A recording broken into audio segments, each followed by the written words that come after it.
Il n'avait pas été pris pour les municipales. Cette fois-ci, pour les départementales, Pierre-Louis Mériguet est candidat pour le Front National. Ancien leader du groupe identitaire Vox Populi, ancien militant du GUD, Pierre-Louis Mériguet assume son passé d'extrême droite, des idées qui l'ont amené à s'engager en politique. Aujourd'hui, le Front National est le premier parti de France. C'est le premier parti qui s'oppose à l'immigration massive, aussi qui veut résoudre les problèmes liés à l'immigration, qui s'affiche clairement à travers l'islamisme radical. De toute façon, lorsqu'on est patriote, on est identitaire. On a une identité, on a la France des clochers, on a les patries charnelles, on a des langues, on a des traditions. C'est le Front National. Oui, merci. Lui est un autre candidat médiatique du Front National mis en avant par la direction locale du parti. Et pour cause, Jean-Guy Protin est un enseignant. C'est pas commun de voir un enseignant devenir adhérent du Front National. Il y en a quelques-uns maintenant, je crois. Mais il y en aura d'autres. Un symbole du succès grandissant de Marine Le Pen, Jean-Guy Protin est surtout un ancien de l'extrême gauche. Il militait jadis au Parti des travailleurs. Et d'ailleurs, la dernière campagne que j'ai faite avec ce mouvement, c'était en 2005, pour le non à la Constitution européenne. Donc comme quoi, vous voyez, j'ai pas beaucoup changé d'avis finalement. C'est en 2012 qu'il est séduit par le verbe de Marine Le Pen, alors candidate à la présidentielle.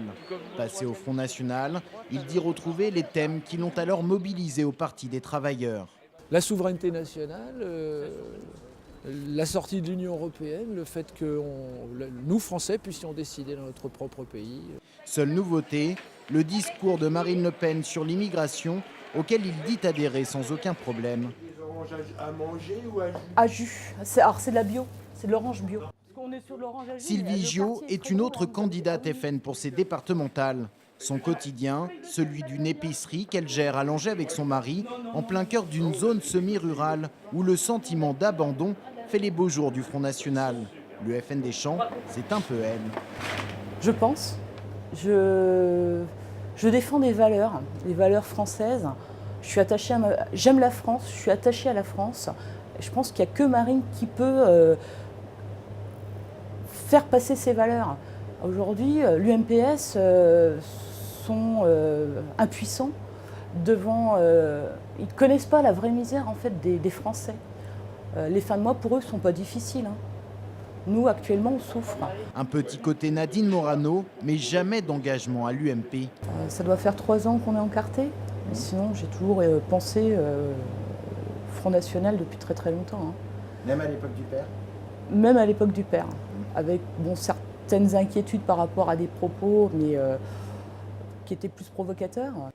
Une épicière qui se dit ni de droite ni de gauche, et deux personnalités au passé diamétralement opposées. Le FN d'aujourd'hui semble être à l'image d'une stratégie et d'un discours qui s'est voulu transcender les clivages politiques. Une force aujourd'hui pour le Front National, mais qui pourrait s'avérer être l'origine des lignes de fracture de demain.